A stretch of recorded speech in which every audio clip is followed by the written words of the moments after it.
Welcome back to the Garden Hutch. Today we're going to winterize a couple of our pallet gardens and we're going to bring you folks along. Let's get going.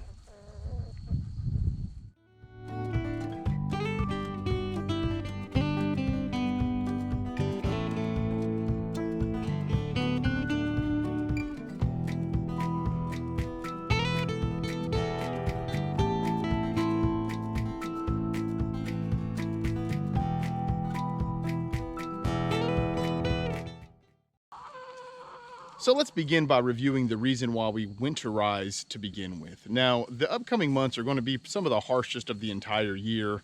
I know this last summer was pretty rough too though, but December, January, February, all through that, those are going to be pretty rough. So the reason we winterize is because we want our soil to have everything that it needs so that the microbes, they can flourish and be there when the springtime comes. Also, if we take the extra time to do things correctly at this point of the year, when the springtime comes, we can hit the ground running, as the man says, So it's going to put us like a step ahead. But before we get started, I would like to ask you all to do me a solid and hit that little thumbs up below. And if you haven't, go ahead and subscribe to the channel. It means a lot to us. We appreciate it. All right, with all that out of the way, let's get started on these beds. All right, so we're gonna do these bottom two beds, this bed and that one over there, but I'll predominantly just kind of show you guys this one so I don't waste any more of your time.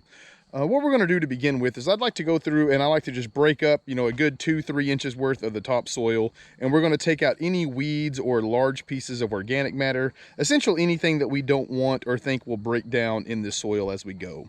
So let me get my little hand tool here, I'll get this done and we'll come right back. I said a shovel, not a stick. You gonna get a shovel and help? Give me that stick. All right, I just wanted to show you all what it looks like. As you can see, we've broken everything up and we've mixed. You can see all the way down here, that compost and the straw is nice and mixed up. Now the reason we wanna do that is because if you allow the straw to kind of sit in there in like a layer, it's not going to break down as fast and it's going to create a moisture barrier for the rest of your bed.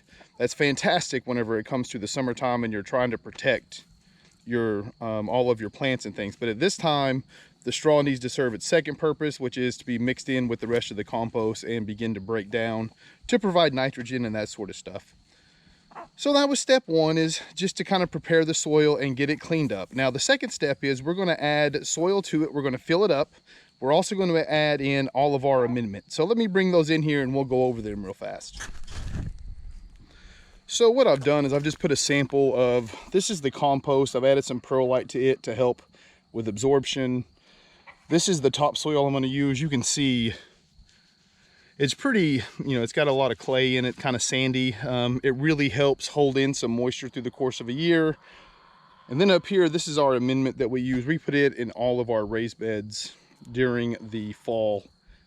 It's just some blood meal, bone meal. We have some eggshells in there, Epsom salt, and I think that's it.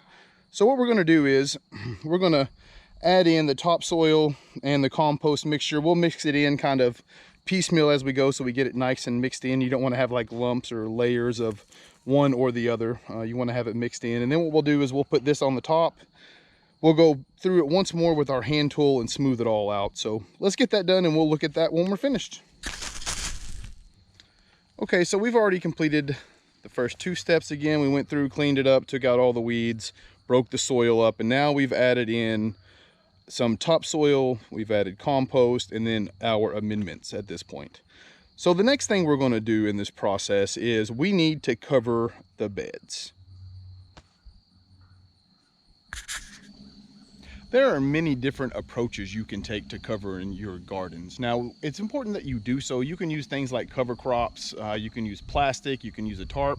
We use leaves, right? We got a whole bunch of these big guys behind us, these oak trees here on the property. So when they start dropping this time of year, I like to take them fresh off the tree whenever they're kind of brown and still real crisp.